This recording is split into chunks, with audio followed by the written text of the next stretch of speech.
Glória a Deus, aleluia, louvado seja Deus. Muito feliz por mais essa semana. Hoje, segunda-feira, iniciamos, a semana de trabalho e sou grata a Deus pela oportunidade, por tudo que Deus tem feito, pelos novos caminhos que o Senhor tem trilhado na minha vida, caminhos aonde Ele já revelava, mas entendo também que por algumas respostas de Deus eu ainda não estava conseguindo discernir aquilo que Deus estava mostrando, mas Deus, Ele é maravilhoso.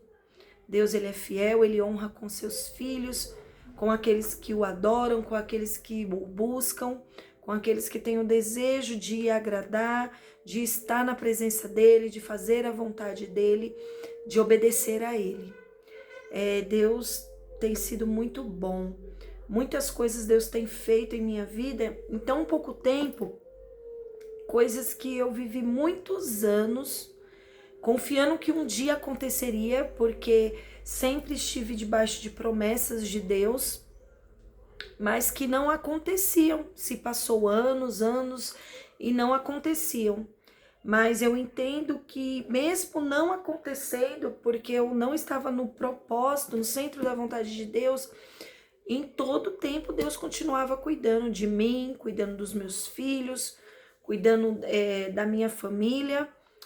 Ele sempre quis mostrar que Ele queria amenizar o trajeto, amenizar o sofrimento, encurtar, no caso, o trajeto, amenizar o sofrimento, mas eu não entendia. Ontem eu estava conversando com meu enteado e eu falando que sempre fui muito emoção, muito desejosa de agradar pessoas, de agradar também a Deus, mas me preocupo muito em entristecer pessoas, em decepcionar, e isso eu acabava decepcionando a Deus, decepcionando a mim e pagando preços, Porque quando desobedecemos a Deus, pagamos preço.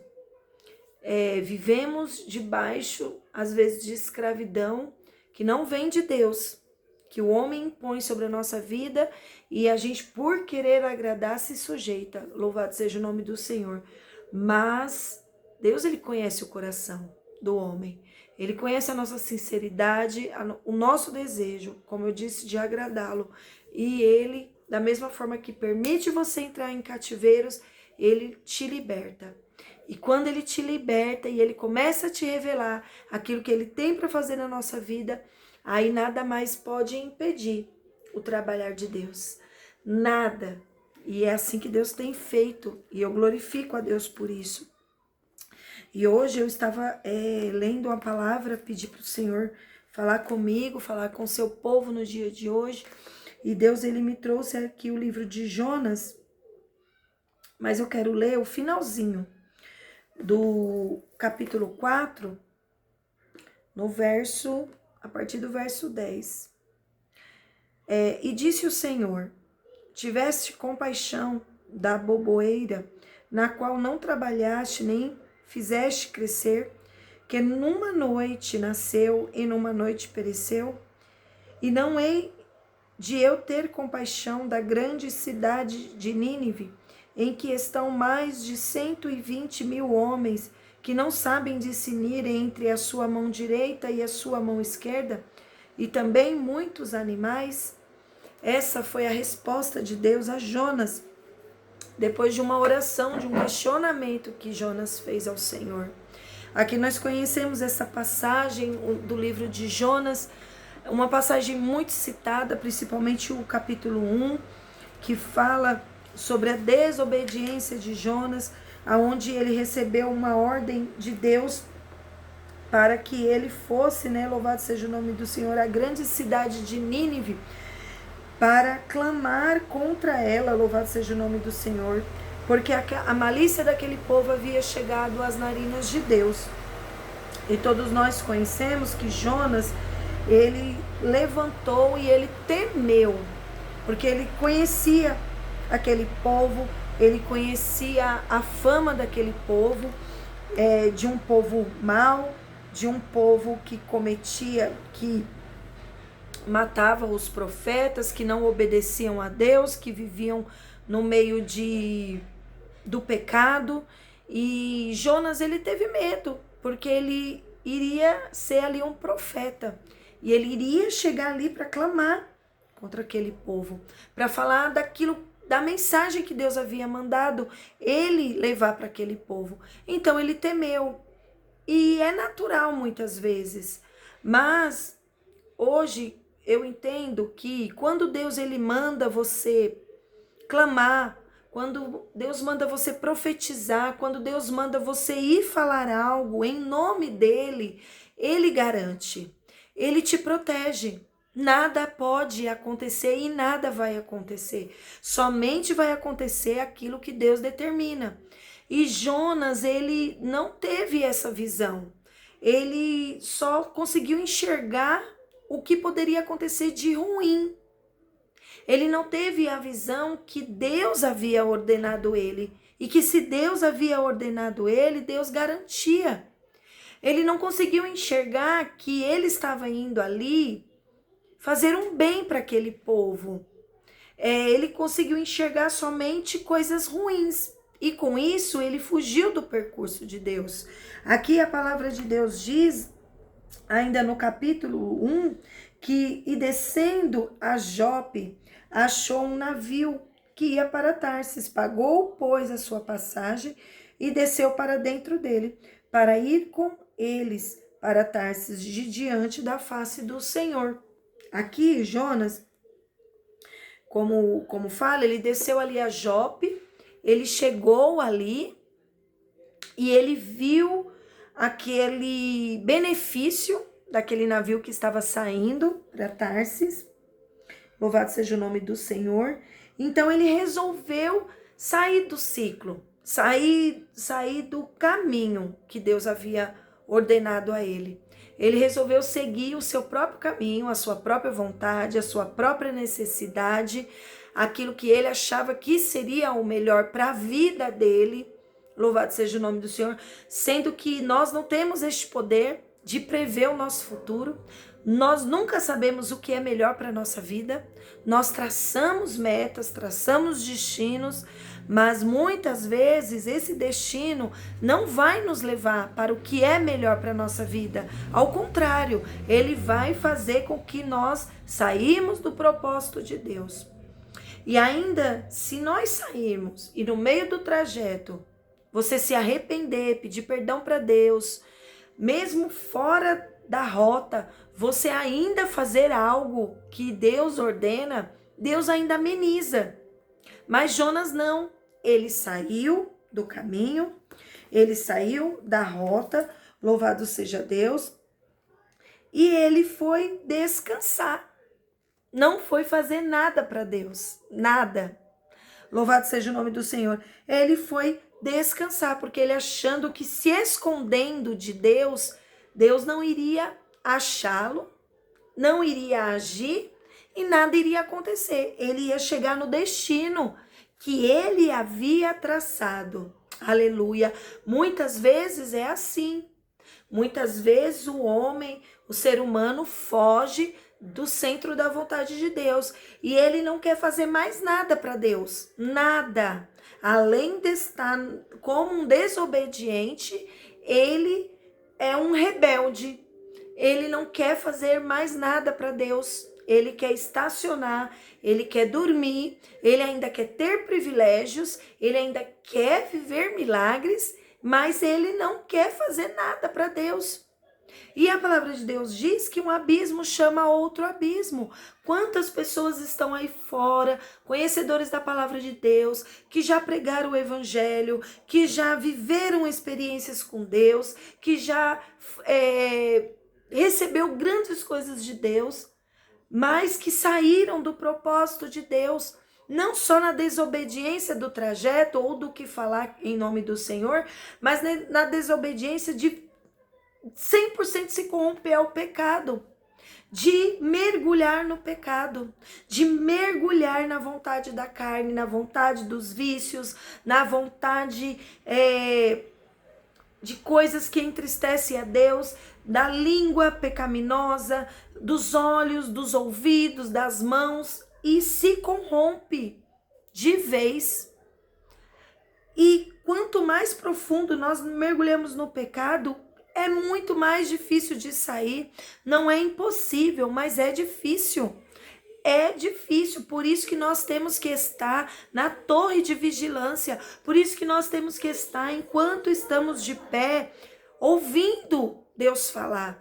E ouvindo, não só ouvir, mas obedecendo a Deus. Porque se nós mergulharmos no abismo, mergulharmos no nosso desejo, sabe lá se você vai conseguir sair, sabe lá se você vai ter força, se alguém vai ainda se levantar em oração por você, sabe lá. Então é melhor, louvado seja o nome do Senhor, vigiar. Não tem aquele ditado que fala que é melhor prevenir, né, do que remediar, uma coisa assim. Então nós temos que tomar cuidado, porque o inimigo da nossa alma, ele não brinca. Ele é astuto.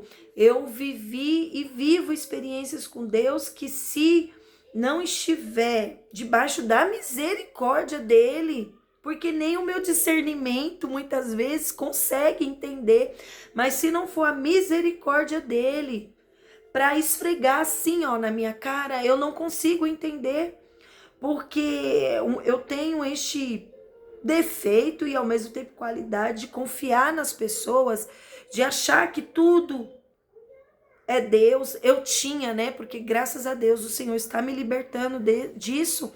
Porque se eu permanecer com isso, com essa fragilidade, Satanás vai ter poder sobre a minha vida também, de me pegar e fazer o que ele quer. E eu falo para o Senhor, eu não quero mais isso para a minha vida. Eu quero viver um novo tempo. Eu quero viver as coisas que o Senhor tem para a minha vida. E ele não tem só para mim, ele tem para minha, para a sua, ele tem para a sua família, para os seus filhos, para a sua casa. Ele tem coisas maravilhosas. Para nós que o servimos, ele não vê placa, ele só enxerga a sua vontade, o seu coração, a sua fé, a sua comunhão com ele, entendeu? É isso que ele quer da gente. Coisas simples. Ele fala em todo tempo conosco, eu ouço Deus falar todo tempo comigo, eu peço para ele confirmação quando ele fala, e ele é lindo, ele confirma, ele não deixa o profeta enganado, ele não deixa o profeta envergonhado, mas se nos colocarmos na posição de obediência, aí ele não deixa. Agora, se você quiser ser profeta de coisas que agradam a você, que vai edificar a sua vida, que vai te colocar em posição, aí no tempo certo ele vai agir com a justiça dele, ele vai cobrar. É assim, e foi assim que ele agiu com Jonas, porque Jonas saiu totalmente do propósito de Deus. E o Senhor permitiu Jonas entrar no ventre de um grande peixe, ali permanecer 3 dias e 3 noites no abismo dos mares. E Jonas ali precisou orar.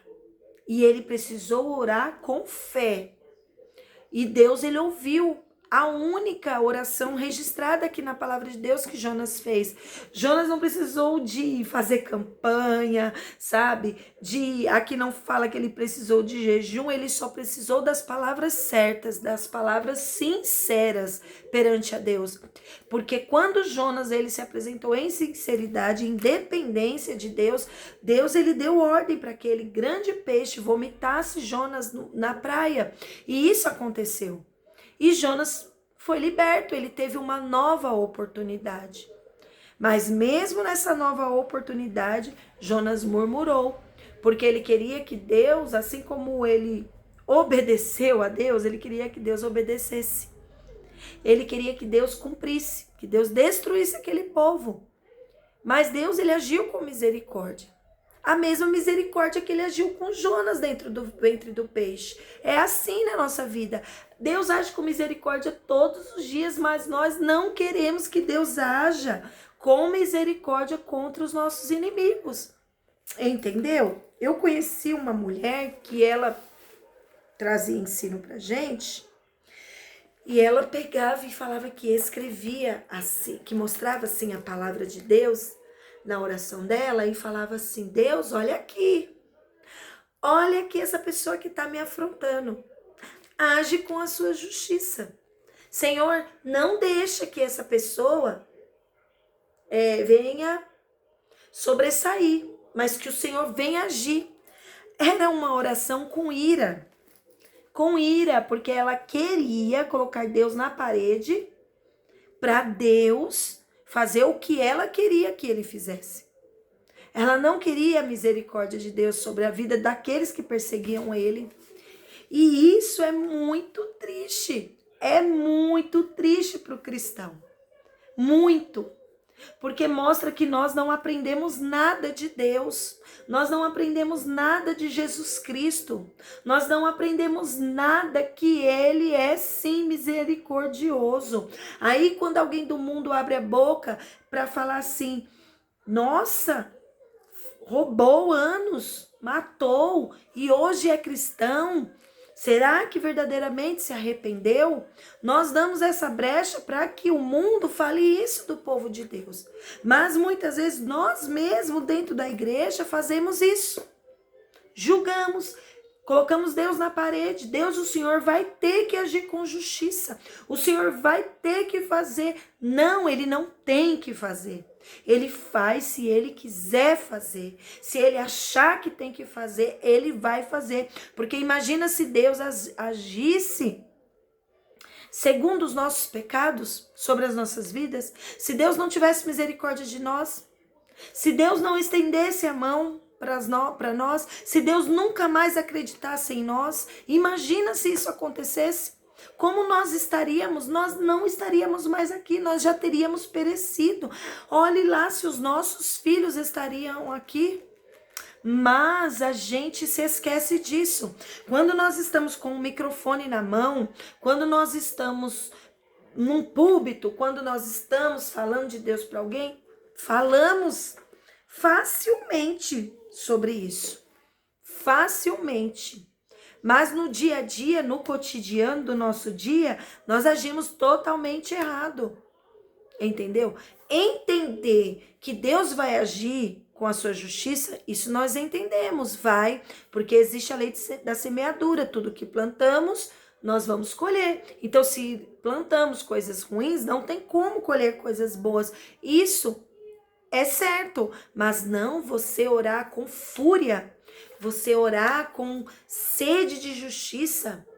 Não podemos fazer isso. Isso não agrada a Deus. Isso entristece o Senhor. Por mais pecado que aquele povo estivesse, o desejo do Senhor era salvar aquele povo. Era fazer com que aquele povo se arrependesse. Era fazer com que eles entendessem que Deus ainda poderia mudar o quadro deles. Não, Deus não mandou Jonas ali para destruir aquele povo, para amaldiçoar aquele povo, não foi para isso.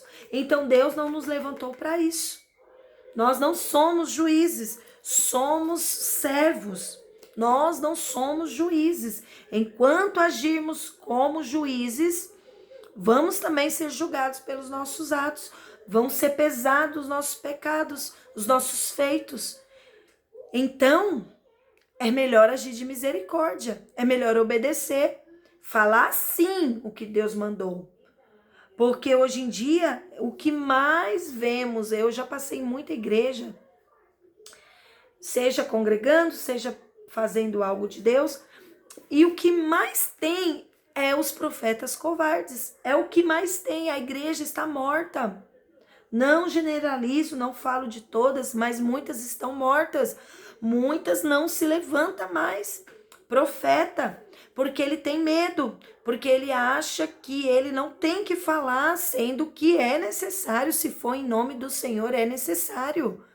Porque Deus, ele quer salvar o seu povo. E muitos estão dentro da igreja cegos, cegos com umas vendas tão grandes nos olhos espirituais que não enxergam mais que tudo é normal, que tudo tá certo, que vamos continuar a obra de Deus assim mesmo, porque se ainda permanece é porque tá tudo certo, mas permanece e não cresce, permanece e não gera frutos, permanece e não salva almas. Então isso não está certo. Permanece, mas o pecado permanece lá dentro. Não está certo. Não, Deus não está neste negócio. Então é isso que nós temos que entender. Aleluia! É isso que temos que entender.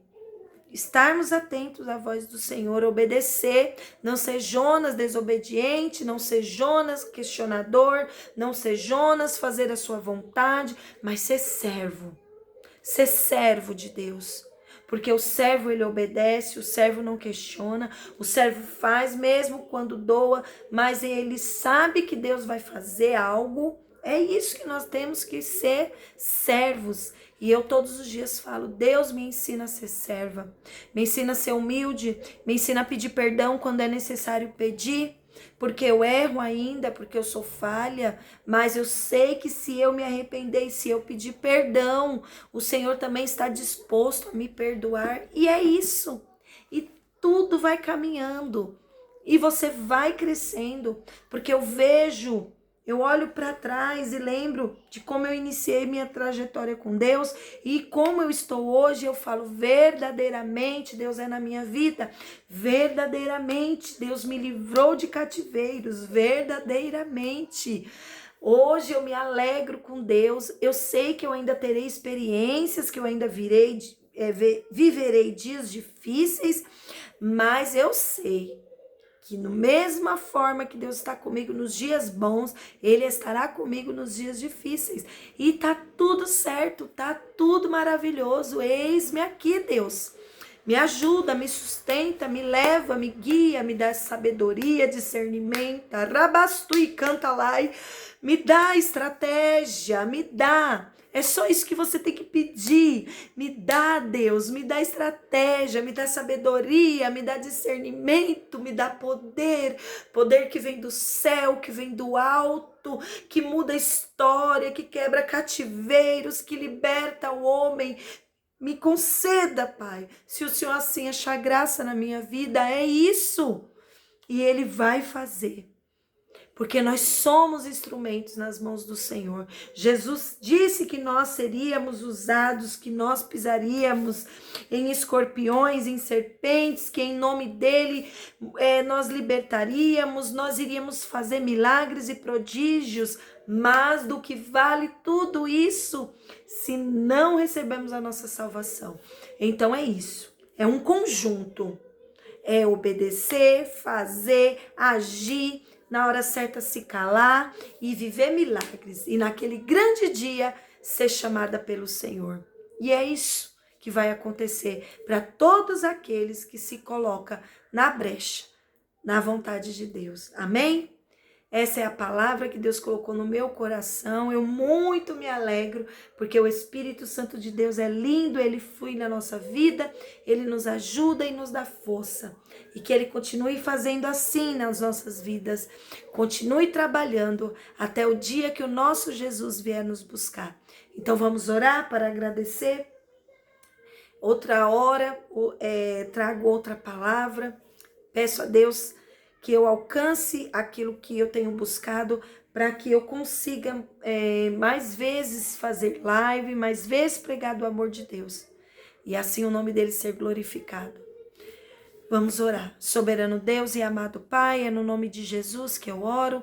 Eu te agradeço, eu te glorifico, Deus, por essa poderosa palavra, porque eu sei, Deus, que o Senhor falou poderosamente em nosso coração, que o Senhor tem projetos, tem promessa de cura, de libertação, promessa, Deus, de vida em abundância, promessa de salvação dos nossos, e tudo isso nós vamos viver em nome de Jesus, Pai, segundo o teu propósito sobre as nossas vidas. Fica conosco, nos dê uma semana de paz, de livramento, guarda a nossa vida e enche-nos, Deus amado, do teu poder.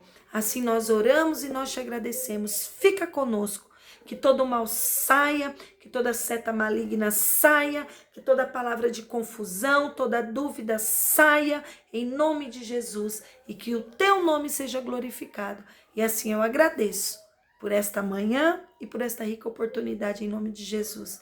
Um beijo no coração. Curta e compartilhe essa mensagem. Curta, acione o sininho do YouTube para que mais mensagens cheguem, né, a você. Participe, peça oração, deixe comentário, ajude a obra de Deus. Você não vai estar ajudando somente a mim também, porque eu necessito, mas principalmente a obra de Deus. Que Deus abençoe a vida de vocês, em nome de Jesus. Amém.